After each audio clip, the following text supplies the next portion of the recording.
Magandang araw! For today's video, samahan nyo kami sa panibagong kaganapan namin nung makalipas ang Kapaskuhan. Babago ko pa nga lamang humbangon diyan, eto't dumating na nga niho yung mag-anak. Aba naman ay si Alicia, yung anong ganda ng ngisi, wari ko nga na yung napakaraming napamaskuhan. Dumaan nga niyo palang Pasko at eto't may tira-tira pa kaming handa, kaya naman ngayong araw, eto't iinitin na nga ho pala namin para sa aming umagahan. Ayan nga ho, bali frozen na frozen talaga at paano baga naman nga ho ay sa freezer namin nilagay para naman talaga hindi nga ho masira. Ewan nga ba kung bakit kinabukasan pa nga lamang ninyo hahanap-hanapin yung dapat ay kinain nyo pa nga lamang nung araw ng Pasko. Ano na yun? Kagaya nitong spaghetti, ewan baga naman nga niho kung bakit ako'y ngayon napapaibig. Kaya naman eto, dali-dali ko na nga ning pinainit. Bukod nga niho sa spaghetti, aba naman ay meron din nga niho pala kaming tabi-tabi dining sumang palaspas ay aring ahot. Akin din nga lamang ipiprito-prito. Ganyang suman din sa aming probinsya ay 2 araw, 3 araw pa lamang bago sumapit ang mga handaan ay iyan ay naluluto na at natagal din nga ho pala yan ng mga ilang araw eh. Kahit ganyan man din naman nga ho ang kulay niyaan, medyo may bukbuk na o may itim-itim, ayan ay pwedeng-pwede pa nga ho. Kung sa iba ay tingin nyo nga ho ay parang panis na o hindi na pwede, ayan ay kahit maitim na nga ho ang balat ay pwedeng-pwede pa. At yun nga lamang nga ho ay di aprito natin. Ayan nga ho at akin lamang pinagbabaltan isa-isa at akin na nga ning asalang. Papabusahin nga lamang ho pala yan hanggang sa medyo malutong-lutong at pag okay na ay di ayos na nga ho yun at bago tatambalan natin ang napakainit na kape. Dini baga naman nga ho sa amin basta nagsuman dini o kaya naman ay may nagbigay ayun ay apakatabi-tabi ni mama. Bago nga ni ho mga ilang arawin pa akainin. Pag naiilagay man din naman nga ho sa hambag at doon nga ni niya atago sa may likod ng pinto ay nakakalimutan. Ay di pag nakita man din naman nga ho ay talaga namang anong itim na nangani ng balay. Ay saka pa nga lamang ho niya naalala ay doon pala ang niya alutuin. Ay di ayun nga ho at awan baga naman nga ni kung bakit pag nababahaw yung mga suma na ganyan ay doon masarap kainin. Eto pagkaluto nilagay ko nga lamang ho sa isang plato at aringahot meron din akong inihandang minatamis na bao na tira-tira pa nga dini. Total ay kakainin na din naman nga ho pala namin. Eto at akin na din nga hong ibinuhos dini isa-isa at para nga ni ho di susubo na lamang. At syempre naman bago magkalimutan na ba naman ay di aringahot ako'y magtitimpla na ng kape na talaga naman nga hong tamang-tamang kapartner nitong suma na ito. Sa mga puntong ito ay piho naman nga hong ubos na ito at pag ganingani naman nga ho ang panahon ay talaga naman nga hong panay hanap-hanapin mong kumain.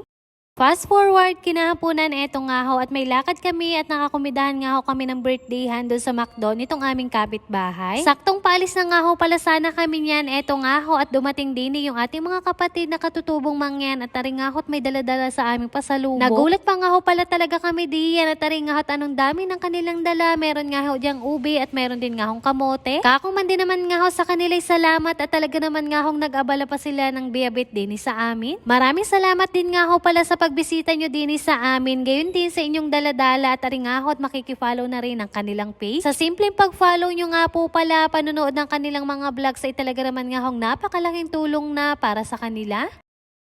Eto nga ho, nandito na kami sa McDo. Dito lang naman nga ho ito sa Karatig Bayan namin sa Pinamalayan. Saktong pagkarating namin, hindi pa naman nga ho nagsisimula. At sa kaunting minutong pagkakaupo, eto nga ho, ready na at nagsimula na din nga ho pala yung pinakang program. Syempre, ito ang kumbidadong 2 batang ito, kaya naman talagang hindi po pwedeng iwan. At aring nga ho, talaga namang anong lilikot at talagang panay ang uli ng uli din sa loob. Pero ayos nga lamang naman nga ho yun at marami din naman kaming hahabol sa kanila no na yun. Iba rin talaga yung saya na meron dito pag nadadala nyo nga yung mga bata at aring nga ho at talagang sila na nga ang nakain ng kanila. Sa tuwa man din naman nga ho ay hindi na magkaintindihan at kahit man din naman nga ho akong malaki na ay di masaya pa din at ako'y nandini nga ni. Isang bagay lang lagi yung sumasagi sa isip ko na masarap din talaga sa pakiramdam pag yung mga bagay-bagay na katulad ng ganito ay naipaparanas mo sa mga anak mo lalo na't hindi mo naranasan yung ganito. Kagaya nitong pinuntahan naming pusyonan na ito na nakumbidahan din nga lamang naman ho kami. Alam kong masaya yung mga magulang nito at naiparanas nga ni doon sa anak nila yung ganitong pagkakataon. Talaga naman nga hong pinaghandaan nila itong ika-7 taong kaarawan ng kanilang bunsong anak. Bukod doon, marami ding batang kumbidado na talaga naman nga hong masayang masaya sila at aringahot panay nga ni ang sayawan. Ay siya, happy birthday Kuya Crimson. Salamat nga ni sa iyong pag-imbita. Busog na nga ni ay nakalibre pa no na yun. Syempre at dahil nasa McDo tayo ngayon, eto nga ho yung iba't ibang mga characters din na talaga naman nga hong kinagigiliwan ng mga bata. Aba naman ay para para hindi din naman tayo mahuli. Ere nga at pumunta kami din sa unan. Kaso nga lamang pagkalabas na niya ay di may bata din nga ning pasukot-sukot. Akala ko pa man din naman nga ho ay kay Jollibee lamang siya matatakot. Aba naman ay pati din nga ni ho pala din ay talaga naman arit din nga ho nakasuksok sa likod ni Ara. Kung si Ellie nga ni ho ay hindi nyo halatang takot ay ere nga ni dagubduban na ang dibdib ay kakuman din naman nga ho sa kanilang dalawa ay tayo na lamang sa hulit. Kita'y may mauwi na.